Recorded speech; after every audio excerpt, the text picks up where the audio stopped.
January 26, 1945. 2:20 p.m. The frozen fields outside Holtzwihr, France. Through the smoke and chaos of battle, something impossible was happening. A single American soldier atop a burning tank destroyer was systematically destroying an entire German company's advance. The elite mountain troops of the 2nd Gebergs Division, veterans transferred from Norway specifically for this offensive, were being stopped cold by what appeared to be a boy who couldn't weigh more than 50 kilograms. Behind the German lines, 6 tanks, Panzer IVs and tank destroyers that had crushed resistance across Europe, sat immobilized, their commanders too shocked to advance without infantry support that was being methodically cut down by a single American. The 250 men of the reinforced German company had walked into what Wehrmacht tactical doctrine said was impossible. One soldier holding a position against an entire combined arms assault. The mathematics were stark. 40 exhausted Americans against 250 elite German mountain infantry and 6 tanks. By every principle of military science, the American position should have been overrun in minutes. Instead, for one impossible hour, 2nd Lieutenant Audie Murphy would rewrite the rules of warfare. The path to that burning tank destroyer began in the cotton fields of Hunt County, Texas, where Audie Murphy was born on June 20, 1925, to impoverished sharecroppers. The 6th of 12 children, Murphy's childhood was defined by crushing poverty and responsibility. His father abandoned the family when Audie was 12. His mother died of endocarditis and pneumonia in 1941, leaving the 16-year-old as primary provider for his younger siblings. "If I don't hit what I shoot at, my family doesn't eat tonight," young Murphy had told his neighbour Monroe Hackney, explaining his uncanny marksmanship. The boy could drop a running rabbit at 50 yards with a .22 rifle that most people couldn't hit a barn with. Each bullet cost money the family didn't have. Each miss meant empty stomachs. Under such pressure, Murphy developed a shooter's eye that would later terrify German soldiers across 3 countries. When Pearl Harbor was attacked, Murphy saw his chance. The military offered steady pay, 3 meals a day, and the ability to send money home to support his siblings. But even joining proved difficult for the undersized teenager. Standing just 5 feet 5 inches and weighing 110 pounds, Murphy was rejected by both the Marines and Navy as too small. The Army paratroopers wouldn't take him. Finally, the regular Army infantry accepted him on June 30, 1942, after his sister Corinne provided a falsified affidavit claiming he was 18. Private First Class David Mouse McClure, who went through basic training with Murphy at Camp Walters, Texas, later recalled, "We all thought he was a mascot at first. This kid who looked about 14 and weighed nothing. The drill sergeants rode him mercilessly, called him baby. But there was something about his eyes. When he was on the rifle range, those baby blue eyes went cold as winter. He never missed. Not once." Murphy's transformation from Texas farm boy to lethal soldier began during the invasion of Sicily in July 1943. Company B, 15th Infantry Regiment, 3rd Infantry Division, landed at Licata as part of Patton's 7th Army. In the mountains of Sicily, Murphy discovered something that would haunt him forever. He was exceptionally good at killing. His rural upbringing had taught him to move silently, to use terrain for concealment, to shoot quickly and accurately. Near Palermo, when his unit was pinned down by machine gun fire, Private Murphy worked his way around the enemy position, eliminated the crew with grenades, and turned their weapon on retreating forces. Captain Paul Harris recommended him for the Bronze Star, writing, "This soldier displays a natural aptitude for combat that is extraordinary in one so young and inexperienced." The Italian campaign transformed Murphy from good soldier to legendary warrior. At the Volturno River crossing in October 1943, Murphy held off a German counterattack single-handedly when his squad was decimated. Using a borrowed sniper rifle, he killed 5 German soldiers at ranges exceeding 300 yards. For this action, he received the Distinguished Service Cross. Staff Sergeant William Paulson described Murphy's combat methodology. Murph didn't fight angry. That's what was terrifying about him. He fought cold, calculated, like he was doing arithmetic. See a German, eliminate the German, move to the next German. No emotion, no hesitation, just deadly efficiency. At Anzio, that blood-soaked beachhead Churchill called the Wildcat, Murphy earned his first Silver Star for destroying a German tank with a bazooka at point-blank range. By the invasion of southern France in August 1944, Murphy had survived Sicily, Salerno, Anzio, and Rome.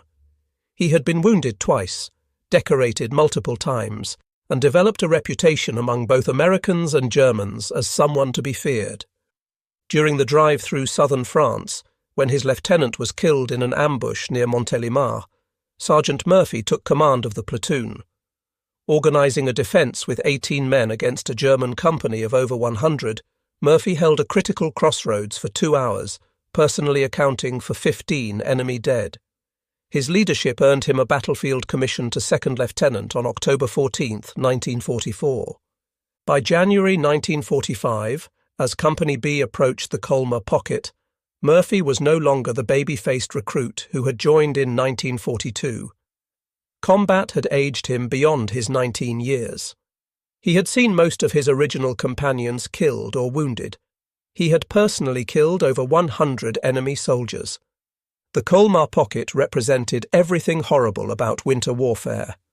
An 850-square-mile German bridgehead west of the Rhine, it was the last piece of French soil the Wehrmacht controlled. Hitler had ordered it held at all costs. The Germans had reinforced it with their best remaining units, including the 2nd Mountain Division, specially trained for winter combat in Norway.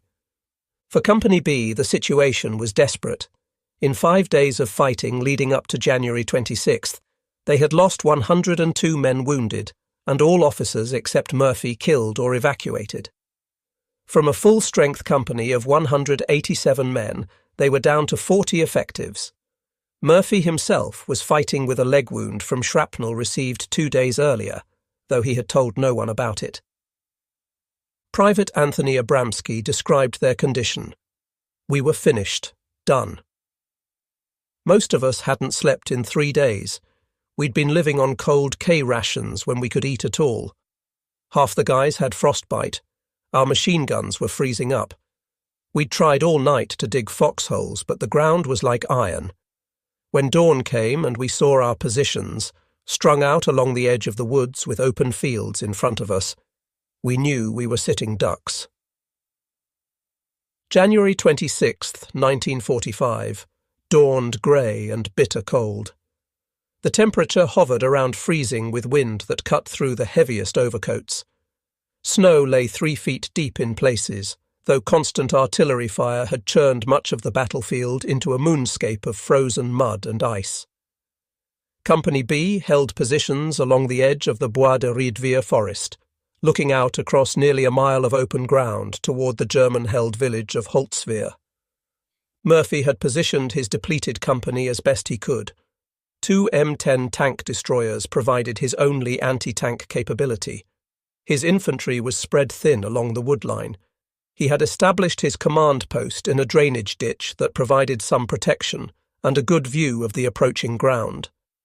Field telephone lines connected him to supporting artillery batteries, his only real hope of stopping a determined attack. The German attack was preceded by an artillery barrage that began at 1300 hours. Tree bursts, shells exploding in the treetops, showered Company B's positions with deadly fragments. The barrage lasted 30 minutes, though to the men enduring it, it seemed like hours. At 1400 hours, the German attack materialized. Private First Class Donald Ekman was the first to spot them.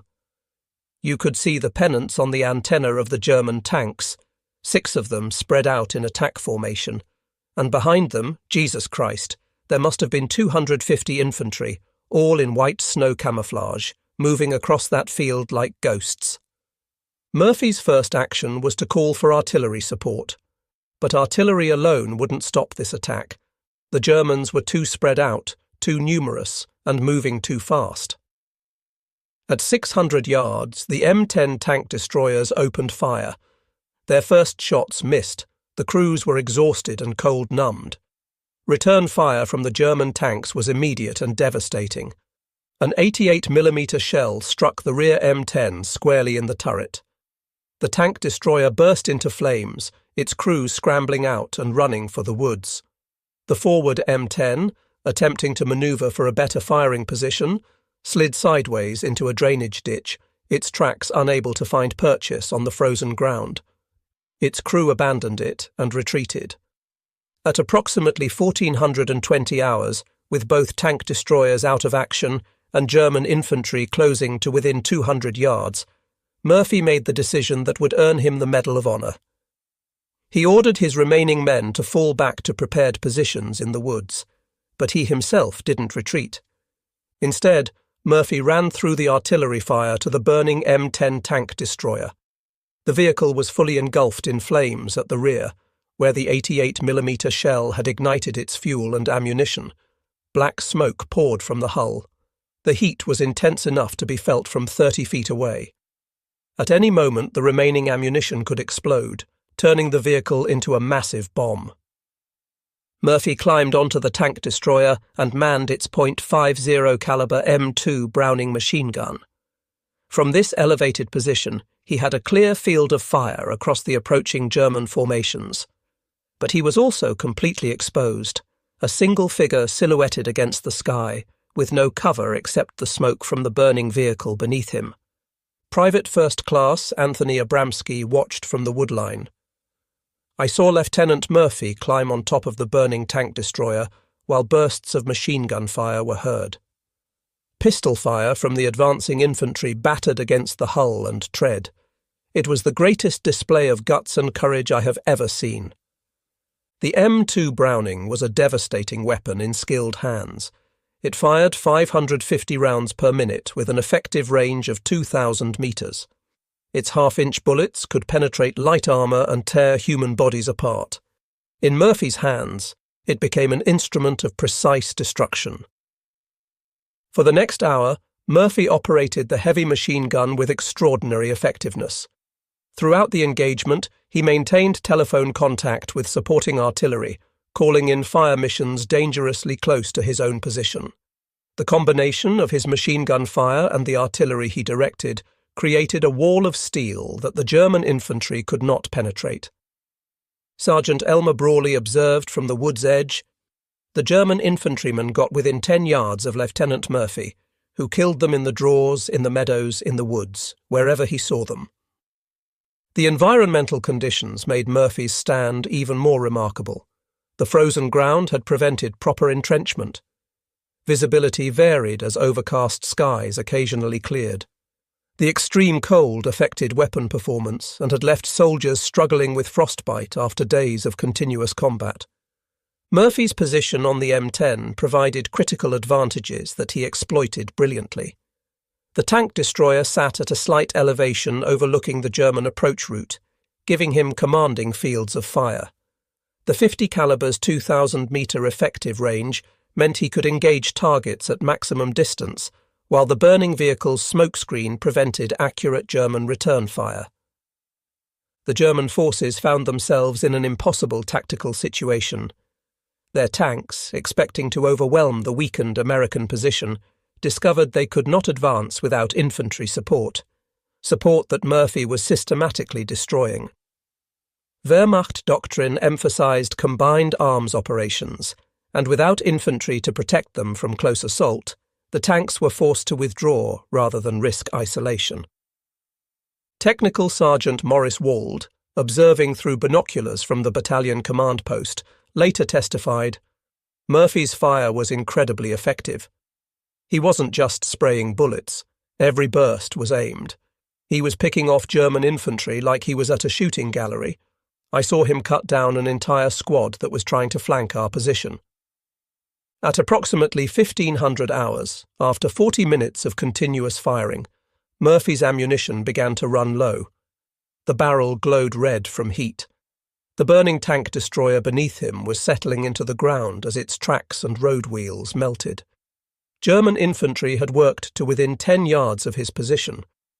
Private Charles Owen recalled, "We could hear the lieutenant's 50 starting to slow down. He was running out of ammo.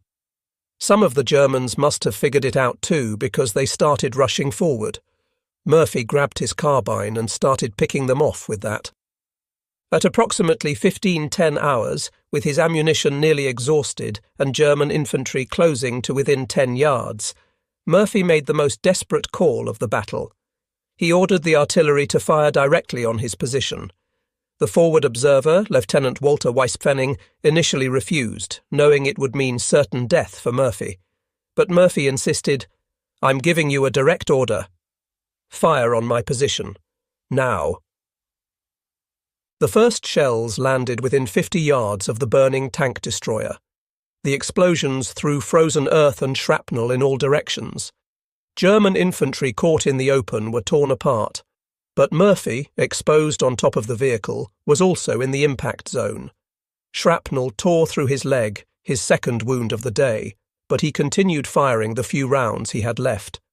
The combination of Murphy's direct fire and the artillery barrage broke the German attack.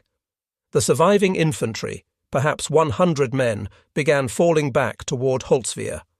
The tanks, without infantry support and facing increasingly accurate artillery fire, reversed course and withdrew. At approximately 15-20 hours, after an hour of continuous combat, Murphy climbed down from the burning M10. His uniform was scorched from the heat. Blood ran down his leg from shrapnel wounds. Behind him, the tank destroyer continued to burn, finally exploding 10 minutes after he abandoned it. The battlefield before him was devastating. German bodies lay scattered across the snow-covered fields. Military historians estimate 50 dead, with many more wounded. The surviving Germans were in full retreat, their officers unable to rally them for another assault. Murphy walked back to the woodline where his men waited. According to Private Abramsky, he was calm. Scary calm. He asked if we had any casualties from the artillery, made sure everyone was okay, then sat down and lit a cigarette like nothing had happened. His hands weren't even shaking. Perhaps the most striking aspect of historical documentation about this incident is the near-complete absence of German first-hand accounts. Despite extensive research in German military archives, the Bundesarchiv, and veteran organizations, no specific German soldier quotes, diary entries, or POW testimonies about Murphy's action have surfaced in accessible historical records. This silence is particularly notable given the engagement's intensity and the shock it must have caused among the attacking forces. Several factors explain this documentary gap. The German units involved suffered approximately 50 casualties from Murphy's actions alone, likely eliminating many potential witnesses. Wehrmacht division-level records from this period were often destroyed in the war's final months. The rapid German withdrawal following the failed attack, described in American records as disheartened by their lack of progress, suggests a demoralized force unlikely to document what they viewed as a humiliating tactical defeat. The German units have been identified through operational records.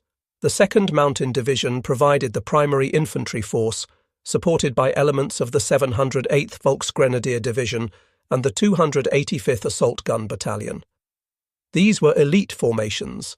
The mountain troops in particular were veterans with extensive combat experience, making their failure against a single defender all the more shocking to German tactical expectations. The 2nd Mountain Division's war diary for January 26th notes only, "Attack on American positions near Holtzwihr repulsed with heavy casualties. Enemy resistance heavier than expected. This terse entry belies what must have been happening among the German ranks. Elite mountain troops who had fought in Norway, Finland, and the Eastern Front had never encountered anything like this. A single soldier who seemed immune to fear, fatigue, and the basic human instinct for self-preservation." Post-war German military analysis included the battle in their study Verteidigung gegen Überlegenheit, Defense Against Superior Forces, published in 1965. The analysis identified several factors that contributed to their defeat: overconfidence based on numerical superiority, tactical inflexibility when the initial assault was stopped, and the failure of combined arms when tanks and infantry failed to coordinate effectively. The German forces never attempted another attack on Company B's position. That night, under cover of darkness, they withdrew from the sector entirely. Elite mountain troops who had been specifically brought from Norway for this offensive, soldiers who had never retreated in 4 years of war, withdrew without orders from their corps commander. The psychological impact of being stopped by a single American soldier was more devastating than the physical casualties. Murphy's stand at Holtzwihr had consequences far beyond the immediate tactical victory. The successful defence enabled the 3rd Infantry Division to maintain its hold on the critical Bois de Riedwihr forest, which dominated the approaches to Holtzwihr village. The German failure to break through meant the Colmar Pocket's days were numbered. Holtzwihr itself fell to the 30th Infantry Regiment the following day, January 27, 1945. Within weeks, the entire German bridgehead west of the Rhine had been eliminated, removing 50,000 German troops from the war and freeing Allied forces for the final assault into Germany. The engagement demonstrated that even elite German formations could no longer overcome determined American resistance, regardless of numerical superiority. General Jean de Lattre de Tassigny, commander of the French First Army, recognized the importance. The defense of the Holtzwihr approaches by the American 3rd Division, particularly the extraordinary action of Lieutenant Murphy, broke the back of German resistance in Alsace. The tactical lessons from Murphy's stand, particularly the effectiveness of combined artillery and automatic weapons in defense, influenced American tactical doctrine for the remainder of the European campaign. French recognition came through the 3rd Infantry Division being granted the right to wear the French Croix de Guerre. In 2000, a memorial was erected at the battle site, ensuring that French citizens would remember the young American who helped liberate their homeland. The official Medal of Honor citation, presented by Lieutenant General Alexander Patch on June 2, 1945, provides the military's formal recognition of Murphy's achievement. The citation's language, typically understated in military documents, struggles to capture the extraordinary nature of the action. He was alone and exposed to German fire from 3 sides, but his deadly fire killed dozens of Germans and caused their infantry attack to waver. For an hour, the Germans tried every available weapon to eliminate 2nd Lieutenant Murphy, but he continued to hold his position. The award ceremony near Salzburg, Austria, brought together surviving members of the 3rd Infantry Division to witness their comrade receive the nation's highest military honour. Brigadier General Ralph B. Lovett and Lieutenant Colonel Hallett D. Edson, who had recommended Murphy for the medal, emphasized that Murphy's action had saved Company B from certain destruction and enabled the division to hold critical terrain. Murphy's reluctance to view his actions as heroic remained consistent throughout his life. When asked why he had climbed onto the burning tank destroyer, his response was characteristically direct. "They were killing my friends." It was not a heroic act. I figured if one man could do the job, why risk the lives of others? Murphy's post-war struggle with what was then called battle fatigue, now recognized as PTSD, makes his story particularly relevant to modern understanding of combat's psychological toll. He suffered from chronic insomnia, recurring nightmares, and hypervigilance that led him to sleep with a loaded pistol under his pillow. Eventually, he moved to sleeping in his garage with the lights on, unable to tolerate darkness that reminded him of night combat. "I remember the experience as if I do a nightmare. A demon seemed to have entered my body," Murphy wrote about his combat experiences. His willingness to speak publicly about these struggles led to legislation creating the Audie L. Murphy Memorial VA Hospital in San Antonio in 1973, 2 years after his death in a plane crash at age 45. Murphy's first marriage to Wanda Hendricks lasted only 16 months, destroyed by his PTSD episodes. Hendricks later described, He was two people. During the day, he could be charming, funny, generous. But at night, he became someone else. He'd patrol the house with a loaded gun. He'd sleep in the garage with the lights on because darkness reminded him of night patrols. Despite his own struggles, Murphy became an early advocate for veterans suffering from combat-related psychological injuries. In 1966, he wrote for the Saturday Evening Post, "I can't remember when I didn't have nightmares. They became part of my life, like breathing. But I was lucky. I could afford doctors, medication, therapy. What about the veteran who can't? What about the thousands coming back from Vietnam with the same problems?" Murphy's effectiveness at Holtzwihr was amplified by the weapons systems he employed. The M2 Browning .50 caliber machine gun, designed by John Browning in 1918, was arguably the finest heavy machine gun of World War II. Its .50 BMG cartridge could penetrate 1 inch of armor plate at 100 yards. Each round had devastating effects on human targets. The bullet's energy of over 13,000 foot-pounds at the muzzle could literally tear a human body apart. The M10 tank destroyer carried 51 rounds of 3-inch ammunition in its hull, along with 1,000 rounds of .50 caliber ammunition and 300 gallons of gasoline. When the German 88mm shell struck, it ignited the fuel, creating a fire that reached temperatures exceeding 1,000 degrees Fahrenheit. The fact that the vehicle burned for over an hour without a major explosion was miraculous. Murphy was essentially standing on a bomb with a lit fuse. The artillery support Murphy directed was equally crucial. The 105mm howitzers could fire a 33-pound high-explosive shell over 11,000 metres. Each shell created a blast radius of 50 metres, with shrapnel lethal to 200 metres. Murphy's ability to adjust this fire to within 50 yards of his own position, danger close by any standard, multiplied his combat power exponentially. Military scientists have attempted to calculate the probability of Murphy's survival at Holtzwihr. Given the German forces engaged, 250 infantry with rifles and machine guns, plus 6 tanks with main guns and coaxial machine guns, approximately 10,000 rounds were fired at Murphy's position during the 1-hour engagement. Even assuming poor marksmanship due to range and Murphy's concealment by smoke, statistical models suggest Murphy should have been hit 15 to 20 times.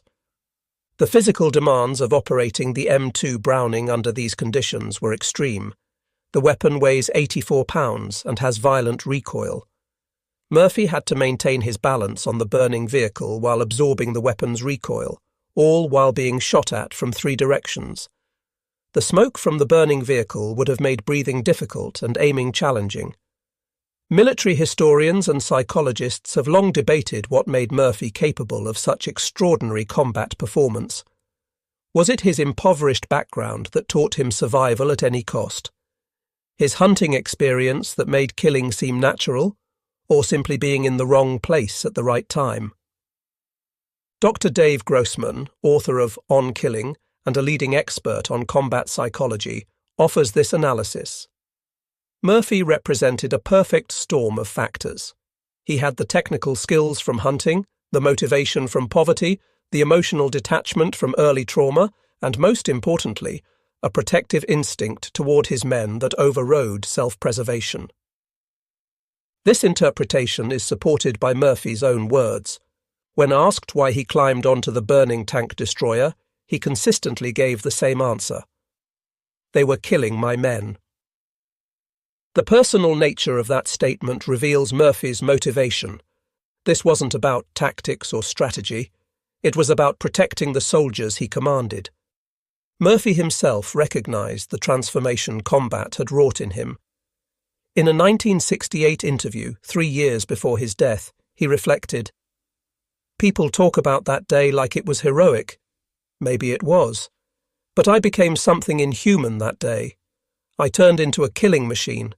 I felt nothing, no fear, no anger, just a cold determination to destroy." Audie Murphy's military record remains unmatched by any American soldier. He received every combat decoration for valor that the United States Army could award, some of them twice. His 33 decorations included the Medal of Honor, Distinguished Service Cross, 2 Silver Stars, Legion of Merit, 2 Bronze Stars, and 3 Purple Hearts, plus 5 decorations from France and Belgium. But Murphy's true legacy lies beyond medals. His advocacy for veterans' mental health was decades ahead of its time. The Audie Murphy Memorial Fairf Hospital specializes in treating PTSD and other combat-related psychological injuries. His autobiography, To Hell and Back, has helped thousands of veterans realize they're not alone in their struggles. Murphy's story has become embedded in American military culture. The U.S. Army Infantry School uses his action at Holtzwihr as a case study in defensive operations, leadership under fire, and the integration of supporting arms. The Audie Murphy Club recognizes exceptional NCOS who demonstrate leadership qualities similar to Murphy's. Master Sergeant Ronald Johnson, president of the Fort Hood Audie Murphy Club chapter, explains the continuing relevance. Every generation of soldiers needs heroes, examples of what's possible when ordinary people face extraordinary circumstances. Murphy shows our soldiers that you don't have to be 6 feet tall or come from a military family to be a warrior. You just have to care more about your buddies than yourself. Military professionals often debate whether Murphy's stand could be replicated in modern warfare. Technology has fundamentally changed combat. Satellites, drones, precision munitions have created a transparent battlefield where individual heroics seem impossible. Yet recent conflicts suggest otherwise. In Afghanistan and Iraq, American forces repeatedly witnessed individual soldiers performing extraordinary acts reminiscent of Murphy. Staff Sergeant David Belavia's house-to-house fighting in Fallujah, Sergeant First Class Paul Smith's machine gun stand in Baghdad, all echo Murphy's willingness to face impossible odds. General Stanley McChrystal, former commander of Joint Special Operations Command, argues, "Technology changes war's character but not its nature. War ultimately remains a contest of human wills. What Murphy demonstrated at Holtzwihr, the willingness of one person to say no further, regardless of odds, that's timeless." At the U.S. Army's Maneuver Center of Excellence, Murphy's action teaches several critical concepts: the importance of position, the integration of fires, and the psychological dimension of combat. Murphy understood that killing enemy soldiers wasn't enough. He had to break their will to fight. His relentless, accurate fire convinced the Germans that advancing meant certain death. While the world celebrated Murphy as America's most decorated soldier, the young Texan was fighting a different war, one against the demons that followed him home. The man who had shown no fear atop a burning tank destroyer was terrified of the darkness in his own mind. Murphy's widow, Pamela Murphy, who married him in 1951 and remained with him until his death in 1971, provided unique insights. Audie carried invisible wounds that never healed. He'd wake up screaming, reliving battles from 20 years earlier. But he never stopped trying to help other veterans. The war never ended for Audie, but he turned his pain into purpose. This transformation of trauma into advocacy created lasting change. Murphy's public discussion of PTSD helped establish recognition that combat stress was a legitimate medical condition requiring treatment, not a sign of weakness or cowardice. His advocacy helped thousands of veterans seek help they might otherwise have been too ashamed to request. On January 26, 1945, Second Lieutenant Audie Leon Murphy proved that one determined individual could stop an army. His stand at Holtzwihr shattered German assumptions about American soldiers. These weren't the soft, pampered boys of Nazi propaganda. They were the sons of farmers and factory workers, shaped by depression and hardship, who could be as hard as any warrior in history when defending their friends. The silence in German records about that day speaks volumes. In their inability to explain or understand what happened, we see the deepest form of defeat, not just tactical or physical, but psychological and moral.